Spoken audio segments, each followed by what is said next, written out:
ದಿನಗಳಿಂದ ನಾವು ವಾರ್ಷಿಕೋತ್ಸವವನ್ನು ಮಾಡಬೇಕಂತ ಮಾರ್ತಾಂಡ ಸರ್ ಅವರು ಸಾಕಷ್ಟು ಸಲ ಹೇಳ್ತಾ ಇದ್ರು. ಸುಮಾರು 8 ವರ್ಷಗಳವರೆಗೆ ನಾವು ಅದನ್ನು ಮಾಡಬೇಕು ಅಂತ ಪ್ಲಾನ್ ಮಾಡೋದು ಮತ್ತೊಂದು ಇದೇ ತರ ಮಧ್ಯಾಹ್ನದವರೆಗೆ ಇದನ್ನು ಸಾಕಾರಗೊಳಿಸಲಿಕ್ಕೆ ಸಹಕಾರ ಮಾಡಿದ್ದಾರೆ. ಈ ಒಂದು ಶಾಲಾ ವಾರ್ಷಿಕೋತ್ಸವ ಮತ್ತು 7ನೇ ತರಗತಿ ವಿದ್ಯಾರ್ಥಿಗಳ ಬೀಳ್ಕೊಡುಗೆ ಸಮಾರಂಭದ ವೇದಿಕೆ ಮೇಲೆ ಆಶೀರ್ವಾದವರೇ, ಆತ್ಮೀಯ ಸ್ನೇಹಿತರು ಹಾಗೂ ಎಸ್ಎಂಸಿ ಅಧ್ಯಕ್ಷರಾಗಿರುವಂತಹ ಮಾರ್ತಾಂಡ ಸರ್ ಅವರೇ ಹಾಗೂ ಆತ್ಮೀಯ ಮಿತ್ರರಾಗಿರುವಂತಹ CRP ಸರ್ ಅವರೇ ಹಾಗೂ ಎಸ್ಎಂಸಿ ಸದಸ್ಯರೇ ಮತ್ತು ನಮ್ಮ ಹಿರಿಯ ಶಿಕ್ಷಕಿಯರಾಗಿರುವಂತಹ ಶುಭಸಮ ಮೇಡಮ್ ಅವರೇ, ಎಲ್ಲ ನಮ್ಮ ಶಾಲೆಯ ಹಿರಿಯ ಎಲ್ಲ ಶಿಕ್ಷಕ ಬಂಧುಗಳೇ ಮತ್ತು ಪೋಷಕರೇ, ಮುದ್ದು ಮಕ್ಕಳೇ, ಬೋಲೋ ಭಾರತ್ ಮಾತಾ ಕಿ. ಏನದ ಇವತ್ತು ಏನದ ವಾರ್ಷಿಕೋತ್ಸವದ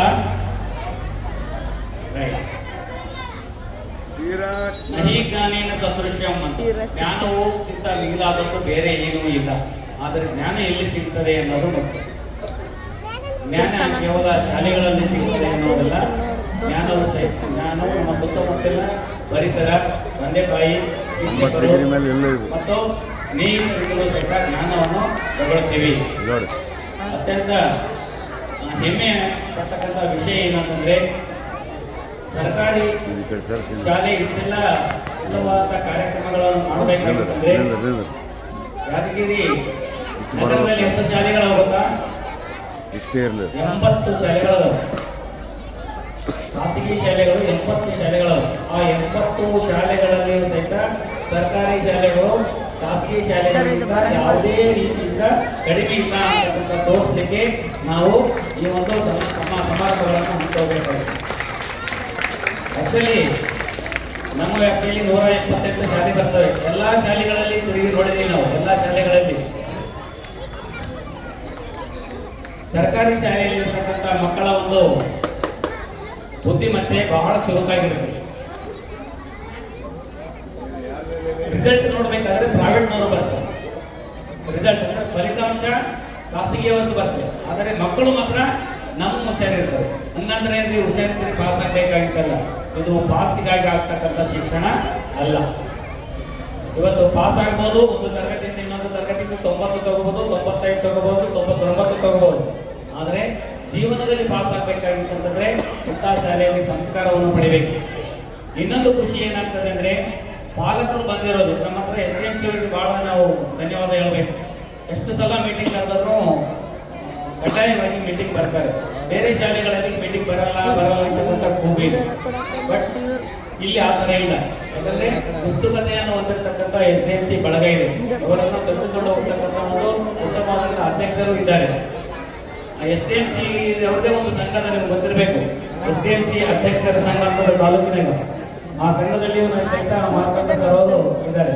ಅಧ್ಯಕ್ಷರು ನಿಮಗೆ SDMC ಅಧ್ಯಕ್ಷರ ಸಂಘದ ಅಧ್ಯಕ್ಷರು ಸಹಿತ ಮಾರ್ತಾಂಡ ಸರ್ ಅವರೇ ಇದ್ದಾರೆ.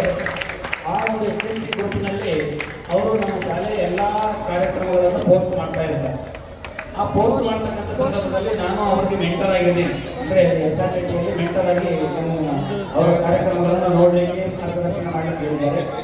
ಬೇರೆ ಶಾಲೆಯವರು ಹೇಳ್ತಾರೆ ಇಷ್ಟೆಲ್ಲ ಉತ್ತಮವಾಗಿ ಮಾಡಲಿಕ್ಕೆ ಹೇಗೆ ಸಾಧ್ಯ ಆಗ್ತದೆ ಅಂತಕ್ಕಂಥದ್ದು. ಸಾಧನೆಗೆ ಅಸಾಧ್ಯವಾದದ್ದು ಯಾವುದೂ ಇಲ್ಲ. ಸ್ಟೇಷನ್ ಬಜಾರ್ ಶಾಲೆಯ ಪಾಲಕರಿಗೆ ನಮ್ಮ ಶಾಲೆಯ ಬಗ್ಗೆ ವಿಶ್ವಾಸ ಮೂಡಲಿಕ್ಕೆ ಇವತ್ತು ನಿನ್ನೆ ಕೆಲಸ ಅಲ್ಲದು. ಸುಮಾರು ದಿನಗಳಿಂದ ಕೆಲಸ ಮಾಡ್ತಾ ಈಗ ಪಾಲಕರಿಗೆ ನಮ್ಮ ಶಾಲೆಯ ಬಗ್ಗೆ ಅಭಿಮಾನ ಮೂಡ್ತಾ ಇದೆ. ಸುಮಾರು ನಾವು ಶಾಂತಾ ಮೇಡಮ್ ಅವರು ಇದ್ದಾಗಲಿಂದಲೂ ಸಹಿತ ನೋಡ್ತಾ ಇದ್ದೀವಿ. ಪಾಲಕರನ್ನು ಇಷ್ಟು ಹತ್ತಿರಕ್ಕೆ ಕರೀತಾ ಇದ್ದೇವೆ. ಇದು ಸರ್ಕಾರಿ ಆಗಲಿ, ಪ್ರಾಥಮಿಕ ಖಾಸಗಿಯಾಗಲಿ ಎಲ್ಲ ಶಾಲೆಗಳ ಮುಖ್ಯ ಉದ್ದೇಶನೇ ಅದು. ಎಜುಕೇಶನ್ ಅಂತಂದ್ರೆ ನಮ್ಮಲ್ಲಿರ್ತಕ್ಕಂಥ ಜ್ಞಾನವನ್ನು ಸಮಾಜಮುಖಿಯಾಗಿ ಬೆಳೆಸಲಿಕ್ಕೆ ಮಕ್ಕಳನ್ನು ತಯಾರು ಮಾಡಬೇಕು. ಸಮಾಜಮುಖಿಯಾಗಿ ಈ ಮಕ್ಕಳು ಸಮಾಜಕ್ಕೆ ಮುಂದೆ ದೇಣಿಗೆ ಕೊಡ್ತಕ್ಕಂಥವರಾಗಬೇಕು. Productive human resource development it's the education goal. Productive human resource development ಅಂದ್ರೆ ಆ ಹ್ಯೂಮನ್ ರಿಸೋರ್ಸ್ ಅಂದ್ರೆ ಮಾನವ ಸಂಪತ್ತು. ಬಂಗಾರ ಒಂದು ಸಂಪತ್ತು, ಬೆಳ್ಳಿ ಒಂದು ಸಂಪತ್ತು, ಆಸ್ತಿ ಒಂದು ಸಂಪತ್ತು, ಭೂಮಿ ಒಂದು ಸಂಪತ್ತು, ಮನೆ ಒಂದು ಸಂಪತ್ತು. ಆ ಎಲ್ಲ ಸಂಪತ್ತಿಗಿಂತ ಮಿಗಿಲಾದ ಸಂಪತ್ತು ಯಾವುದಂದ್ರೆ ಮಾನವ ಸಂಪತ್ತು, ಅದು ಮಗು ಆಗಿರ್ಬೇಕು. ಆ ಮಾನವ ಸಂಪತ್ತು ಹೆಂಗೆ ಬೆಳಿಬೇಕು ಅಂದ್ರೆ ಪ್ರೊಡಕ್ಟಿವ್ ಹ್ಯೂಮನ್ ರಿಸೋರ್ಸ್ ಅಂತ. ನಿಮ್ಗೆ ಗೊತ್ತಿಲ್ಲ, ಕೆಲವೊಂದು ವಿಷಯಗಳಲ್ಲಿ ನಾವು ಕಾರ್ಯಾಲಯದಲ್ಲಿ ಕೆಲಸ ಮಾಡ್ತಕ್ಕಂಥ ಸಂದರ್ಭದಲ್ಲಿ ನೋಡ್ತೀವಿ HDI ಅಂತ ಇರುತ್ತೆ. HDI ಅಂತಂದ್ರೆ human development indicators. Human development indicator ಅಂತಂದ್ರೆ ಏನಂದ್ರೆ, ಒಬ್ಬ ಪ್ರಜೆ ಸಮಾಜಕ್ಕೆ ಕೊಡುಗೆ ನೀಡತಕ್ಕಂಥ ಉತ್ಪಾದನಾ ಸಾಮರ್ಥ್ಯವನ್ನು ಹೊಂದಿದ್ರೆ ಮಾತ್ರ ಆತ ದೇಶಕ್ಕೆ ಉತ್ತಮವಾದಂಥ ಪ್ರಜೆ. ಆ ಪ್ರಜೆಯಿಂದ ದೇಶಕ್ಕೆ ಹಾನಿ ಅಂತಂದ್ರೆ ಅದು ಪ್ರೊಡಕ್ಟಿವ್ ಹ್ಯೂಮನ್ ರಿಸೋರ್ಸ್ ಅಲ್ಲ. ನಾನು ಎಷ್ಟು ಗಳಿಸ್ತೀನಿ, ಎಷ್ಟು ಖರ್ಚು ಮಾಡ್ತೀನೋ ಅಷ್ಟಕ್ಕಿಂತ ಹೆಚ್ಚನ್ನು ಗಳಿಸ್ಬೇಕು.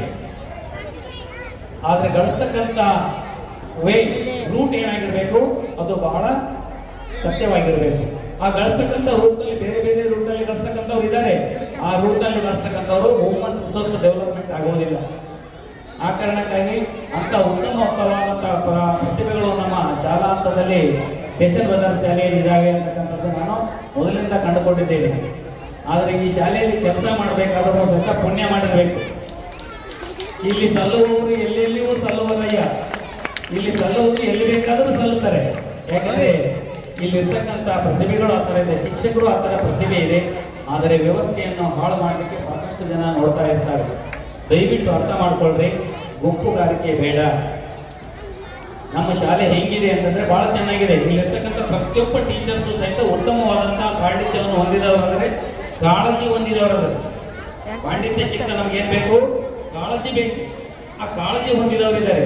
ಆ ಕಾಳಜಿ ಹೊಂದಿದವರಲ್ಲಿ ಇದ್ದಾರೆ ಅಂತ ಕಾರಣಕ್ಕಾಗಿ ಇಷ್ಟೆಲ್ಲ ಮಕ್ಕಳು ಅಡ್ಮಿಷನ್ ಆಗ್ತಾ ಇದೆ. ಬೇರೆ ಬೇರೆ ಪ್ರೈವೇಟ್ ಶಾಲೆಗಳು ಅಡ್ಮಿಷನ್ಗಾಗಿ ಹಳ್ಳಿ ತಿರುಗುತ್ತಾ ಇದ್ದಾರೆ. ನಾವು ಒಂದ್ಸಲೇ ಬೇಡ ಬೇಡ ಬೇಡ ಅಂತ ಅಡ್ಮಿಷನ್ ಆಗ್ತಾ ಇದ್ದಾರೆ. ಇನ್ನೊಂದು ವಿಷಯ ಹೇಳ್ತೀನಿ, ಎಲ್ಲ ಪಾಲಕರ ಗಮನ ಹರಿಸಲು. ನಮ್ಮ ಶಾಲೆ ಮುಂದಿನ ವರ್ಷದಿಂದ ಬೈಲಿಂಗ್ವಲ್ ಶಾಲೆ, ಅಂದ್ರೆ ನಾಟ್ ಓನ್ಲಿ ಕನ್ನಡ ಮಾಧ್ಯಮದ ಎಲ್ಲ ಮಕ್ಕಳಿಗೂ ಇಂಗ್ಲಿಷ್ ಮಾಧ್ಯಮವನ್ನೇ ಕಲಿಸ್ತೀವಿ. ನಮ್ಮ ಟೀಚರ್ಸ್ಗೆ ಟ್ರೈನಿಂಗ್ ಕೊಟ್ಟು ಕಲಿಸ್ತೀವಿ. ಪುಸ್ತಕನೇ 2 ಲ್ಯಾಂಗ್ವೇಜ್ ನಲ್ಲಿ ಬರುತ್ತೆ. ನೀವು NCERT ಸಿಲೆಬಸ್ ಅನ್ನು ಕಲಿತಕ್ಕಂಥ ಒಂದು ಅವಕಾಶ ನಮ್ಮ ಸ್ಟೇಷನ್ ಬಜಾರ್ ಶಾಲೆಗೆ ಮುಂದಿನ 2026-27 ಸಾಲಿಗೆ ಬಂದಿದೆ. NCERT ಸಿಲೆಬಸ್ ಅದು ಓನ್ಲಿ ಬೇಸಿಕ್ಸ್ ಅಂತ NCERT, ಮತ್ತು ಇಂಗ್ಲಿಷ್ ಮತ್ತು ಕನ್ನಡ ಎರಡೂ ಇರುತ್ತದೆ. ಯಾವ ಭಾಷೆಗೂ ಕಡಿಮೆ ಇಲ್ಲ. ಕನ್ನಡನೂ ಇಂಗ್ಲಿಷ್ನಾಗ ಇರ್ತದೆ. ಕನ್ನಡ ಮತ್ತು ಇಂಗ್ಲಿಷ್ ಬಿಟ್ಟರೆ ಉಳಿದ ಎಲ್ಲ ವಿಷಯಗಳು ಇಂಗ್ಲಿಷ್ ಇರ್ತದೆ. ಗಣಿತ ಇಂಗ್ಲಿಷ್ನಲ್ಲಿ ಇರ್ತದೆ, ಕನ್ನಡದಲ್ಲಿ ಇರ್ತದೆ. ಹೆಂಗಂದ್ರೆ ಕ್ಲಾಸ್ ಕನ್ನಡದ ವರ್ಡೂ ಇರ್ತದೆ, ಇಂಗ್ಲಿಷು ಇರ್ತದೆ. ಅಂದ್ರೆ ನಾವು ಯಾರಿಗೂ ಕಡಿಮೆ ಅಲ್ಲ. ಇವತ್ತಿನ ಕಾಂಪಿಟೇಟಿವ್ ಯುಗದಲ್ಲಿ, ಕಾಂಪಿಟೇಟಿವ್ ಅಂದ್ರೆ ಸ್ಪರ್ಧಾತ್ಮಕ ಯುಗದಲ್ಲಿ ನಾವೆಲ್ಲಿ ಮುಟ್ಟಬೇಕಾಗಿದೆ? ಎಲ್ಲರನ್ನು ಮೆಟ್ಟಿ ನಿಲ್ತಕ್ಕಂಥ ಒಂದು ಜವಾಬ್ದಾರಿಯಲ್ಲಿ ನಿಲ್ಲಬೇಕಾಗಿದೆ. ಅಂತ ಪ್ರತಿಭೆಗಳು ನಮ್ಮ ಶಾಲೆಯಲ್ಲಿ ಬೆಳೀತಾ ಇದ್ದಾವೆ. ಮಕ್ಕಳು ಮಾತಾಡ್ತಕ್ಕಂಥದ್ದು ನೋಡಿದ್ರೆ ನಮ್ಗೆ ಎಷ್ಟು ಖುಷಿ ಆಗ್ತದೆ. ಕೆಲವೊಂದು ಶಾಲೆಗಳಲ್ಲಿ ಟೀಚರ್ಸ್ಗೂ ಸಹಿತ ಮಾತಾಡಲಿಕ್ಕೆ ಸ್ಪೇಸ್ ಕ್ಲಿಯರ್ ಇರ್ತದೆ, ಸಾಕಷ್ಟು ಜ್ಞಾನ ಇರ್ತದೆ, ಮಾತಾಡ್ಲಿಕ್ಕೆ ಆಗೋದಿಲ್ಲ. ಆದರೆ ನಮ್ಮ ಶಾಲೆಯ ಮಕ್ಕಳು ನಿರಂತರವಾಗಿ ಮಾತಾಡ್ತಾ ಇದ್ದಾರೆ. ಇದು ನಮ್ಮ HDI ಡೆವಲಪ್ಮೆಂಟ್ ಒಂದು ಸೂಚಕ ಆಗ್ತದೆ. ಈ ಸೂಚಕದ ಅಡಿಯಲ್ಲಿ ನಾವು ಬಹಳಷ್ಟು ಕೆಲಸ ಮಾಡ್ತಾ ಇದ್ದೀವಿ. ಬಾಳೆಹಣ್ಣು ಕೊಡ್ತಾರೆ, ಮೊಟ್ಟೆ ಕೊಡ್ತಾರೆ, ಇವೆಲ್ಲ ಕೊಡ್ತಕ್ಕಂಥ ಉದ್ದೇಶ ಏನಂತಂದ್ರೆ ಉತ್ತಮವಾದಂಥ ವಿದ್ಯಾರ್ಥಿಗಳು ಬೆಳೆಯಲಿ ಅಂತ. ದೈಹಿಕವಾಗಿ ಚೆನ್ನಾಗಿದ್ದರೆ ಮಾನಸಿಕವಾಗಿ ಚೆನ್ನಾಗಿರ್ತದೆ. ಮಾನಸಿಕವಾಗಿ ಮತ್ತು ದೈಹಿಕವಾಗಿ ಚೆನ್ನಾಗಿದ್ದವರಿಗೆ ಏನು ಕಲಿಸಿದ್ರು ಅದು ಚೆನ್ನಾಗಿ ಕಲಿತಾರೆ. ಮನಸ್ಸಿಗೆ ಆರಾಮಿರ್ಲಿಲ್ಲ ಅಂತಂದ್ರೆ ಏನಾದ್ರು ಹೇಳಿದ್ರೆ ನಾವು ಕೇಳಲಿಕ್ಕೆ ಇಷ್ಟಪಡೋದಿಲ್ಲ. ದೇಹಕ್ಕೆ ಆರಾಮಿರ್ಲಿಲ್ಲ ಅಂತಂದ್ರೆ ಏನಾದ್ರು ಹೇಳಿದ್ರೆ ಕೇಳಲಿಕ್ಕೆ ಇಷ್ಟಪಡೋದಿಲ್ಲ. ಆ ಕಾರಣಕ್ಕಾಗಿ ದೇಹ ಮತ್ತು ಮನಸ್ಸುಗಳ ಎರಡನ್ನೂ ಸಹಿತ ನಾವು ಸಶಕ್ತಗೊಳಿಸಿದಾಗ ಮಾತ್ರ ಕಲಿಕೆ ಉತ್ತಮವಾಗಿ ಸಾಗ್ತದೆ. ಆ ಕಲಿಕೆಗೆ ತಾವೆಲ್ಲರೂ ಸಹಕಾರ ನೀಡಬೇಕು. ಮುಂದಿನ ವರ್ಷ ನಿಮ್ಗೆಲ್ಲರಿಗೂ ಪೇರೆಂಟ್ಸ್ ಮೀಟಿಂಗ್ ಮತ್ತೊಂದ್ಸಲ ಕರಿತೀವಿ. ಪೇರೆಂಟ್ಸ್ ಮೀಟಿಂಗ್ ಬಂದಾಗ ನೀವು ಕಡ್ಡಾಯವಾಗಿ ಪೇರೆಂಟ್ಸ್ ಎಲ್ಲರೂ ಬರಬೇಕು. 14ನೇ ತಾರೀಕು ಎಷ್ಟು ಜನ ಬಂದಿದ್ದೀರಿ? ಕೈ ಎತ್ತಿರಿ ನೋಡೋಣ. Parents only parents. 14/11/2025 ಎಷ್ಟು ಜನ ಬಂದಿದ್ದೀರಿ? ಇನ್ನೂ ಇಲ್ಲಿದ್ದವ್ರು ಬಹಳ ಜನ ಬಂದಿಲ್ಲ. 600 ಮಕ್ಕಳಿದ್ದಾರೆ, 606 ಜನ ಮಕ್ಕಳಿದ್ದಾರೆ. ಪೇರೆಂಟ್ಸ್ ಬಂದರೆ 1212 ಮಕ್ಕಳು ಜನ ಪೇರೆಂಟ್ಸ್ ಬರಬೇಕು. ಯಾಕಂದ್ರೆ ತಂದೆ ತಾಯಿ ಸೇರಿ ಅದರಲ್ಲಿ ಒಬ್ಬರಿಗೆ 2 ಮಕ್ಕಳು ಅದಾರೆ ಅಂತಂದ್ರೆ 1000 ಜನ ಬರಬೇಕು. ಇಲ್ಲ ಅದರಲ್ಲಿ ಕೆಲವೊಬ್ರು ಸಿಂಗಲ್ ಪೇರೆಂಟ್ ಇದ್ದಾರೆ ಅಂದ್ರೆ 800 ಜನ ಬರಬೇಕು. ಇಲ್ಲ 800 ಮಂದಿ 300 ಮಂದಿ ಕೆಲಸ ಬಂದ್ರು ಸಹಿತ 500 ಜನ ಬರಬೇಕಾ? ಯಾಕೆ ಬರೋದಿಲ್ಲ ಅಂತಂದ್ರೆ ಶೈಕ್ಷಣಿಕವಾಗಿ ನಮಗೆ ಇನ್ನೂ ತಿಳುವಳಿಕೆಗಳು ಕಡಿಮೆ ಇದ್ದಾವೆ. ಒಂದು ಕೈಯಿಂದ ಚಪ್ಪಾಳೆ ಸಾಧ್ಯವಿಲ್ಲ, ಎರಡು ಕೈಯಿಂದ ಚಪ್ಪಾಳೆ ಸಾಧ್ಯ ಆಗ್ತದೆ. ಅದಕ್ಕೆ ಒಂದು ಕೈ ಶಾಲೆ ಆದರೆ ಇನ್ನೊಂದು ಕೈ ಮನೆ ಆಗಬೇಕು. ಮನೆ ಹೆಂಗಿರ್ತದೆ, ಶಾಲೆ ಹೆಂಗಿರ್ತದೆ, ಅದಕ್ಕೆ ನೀವು ಅರ್ಥ ಮಾಡ್ಕೊಳ್ತಕ್ಕಂಥ ಇನ್ನೊಂದು ವಿಷಯ ಹೇಳಿ ನಾನು ಮಾತು ಮುಗಿಸ್ತೇನೆ. ಈಗ ನಾವು ಗ್ರಾಮ ಪಂಚಾಯತ್ ಅಡಿಯಲ್ಲಿ ನೋಡ್ತಾ ಇದ್ದೀರಿ, SSLC ಮಕ್ಕಳಿಗೆ ಮನೆಗೆ ಹೋಗ್ಲಿಕ್ಕೆ ಜಾಗ ಇಲ್ಲ. ಎಷ್ಟು ವಿಷಾದನೀಯ ವಿಷಯ ಅಂದ್ರೆ, ನಾವು ಹಳ್ಳಿಗಳಲ್ಲಿ ಹೋಗ್ತಾ ಇದ್ದೀವಿ, ಮಕ್ಕಳಿಗೆ ಮನೆಗೆ ಒಂದೇ ರೂಮು, ಆ ರೂಮ್ನಾಗೆ TV, ಬಗ್ಲಾಗ ರೂಮ್ನಾಗ ಅಡಿಗೆ ಮಾಡ್ತಾರೆ, ಅಲ್ಲೇ ಮಕ್ಕೋತಾರೆ, ಅಲ್ಲೇ ಇರ್ತಾರೆ. ಆ ಮಗು ಎಲ್ಲಿ ಹೋಗ್ಬೇಕು? ಅದಕ್ಕೆ ಮಾನ್ಯ CEO ಸಾಹೇಬರು ಮತ್ತು ನಮ್ಮ DDPI ಸಾಹೇಬರು ಒಂದು ಪ್ಲಾನ್ ಮಾಡಿದ್ದೇವೆ. ಇಲ್ಲ ಅಂದ್ರೆ ಇಲ್ಲ ಈ ತರ ಇದ್ರೆ ಮಕ್ಕಳು ಹೋಗಲ್ಲ ಅಂತ. ಗ್ರಾಮ ಪಂಚಾಯತ್ ಅಡಿಯಲ್ಲಿ ಎಲ್ಲೆಲ್ಲಿ ಲೈಬ್ರರಿ